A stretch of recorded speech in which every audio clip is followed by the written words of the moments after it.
Okay, so I just harvest some of my garlic here. Early harvest is only beginning of June, and I'm from New York.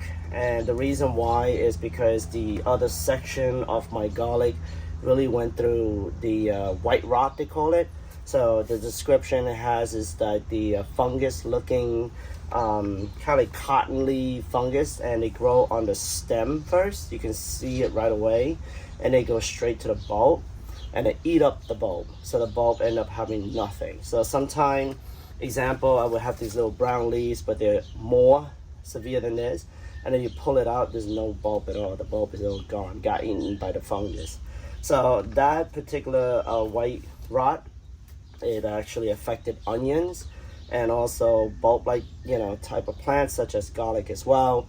And in order to avoid further damage throughout this whole bed, what I want to do now is to go ahead and treat it with fungicide. And the fungicide should take care of everything, clear out this whole thing, because I want to use the ground again to be able to plant the garlic for next year. This year we planted 1,200, which I can see already we having more than 200 worth of garlic damage. So that's why we always go over, just in case of something like this that can happen. And the next goal is I'm trying to reach 1,500, which we're not there yet. So this year you could tell these bulbs are not as big like the years before. You can compare the two. Some are nice and big. This is not big, I've seen bigger one. And then there's also the small one. So whatever, we'll deal with it, we'll work with it and try to reach that goal, so that way we have plenty of garlic. We don't have to buy it anymore for the rest of the season. So I'll go ahead and finish harvesting the rest, clean it all out, treat the whole ground full of fungicide just to make sure it's okay. And then after that we'll start some tomatoes and other plants as well. And I'll show you how you dry this in the next episode. Dry the garlic, how I do it, very simple. Some people use commercial system to dry it, but I don't. I just use my garage and indirect heat, sunlight and everything. So I'll show you in a few moments how I'm gonna do that. After I'm done, I'll tie it up and show you the process. Maybe you can mimic the same stuff as well. Again, this is too early to harvest, so those that are New York, I think we're in zone 7. You don't have to harvest them yet. You could wait until toward the end of June. And you can always tell the leaves, when they start dying from around 3 or 4 leaves up, that's when you know the garlic is ready to get harvested. I am harvesting.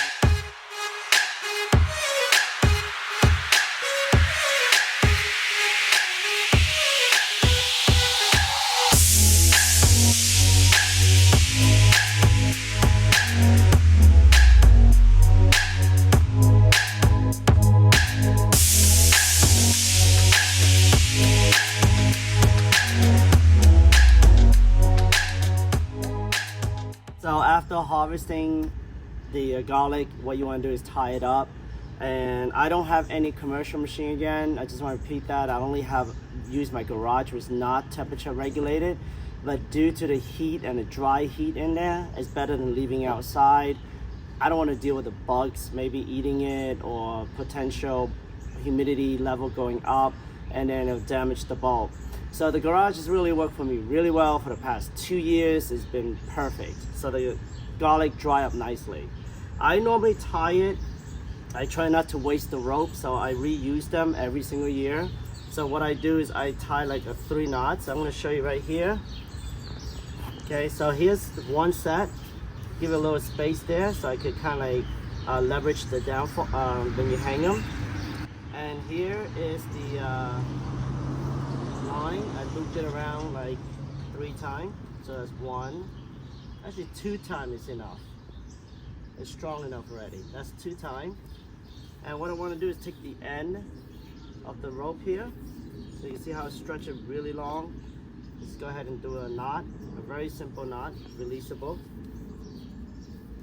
Okay, understand that this is going to shrink as this dries up. So there you go. It's a nice tight knot. And you have 2 of them together now. See that? Okay, I want to do it for all of them. And then I'll go ahead and hang in the garage. You want to hang them kind of anywhere you want this way, so that way it'll dry up nicely.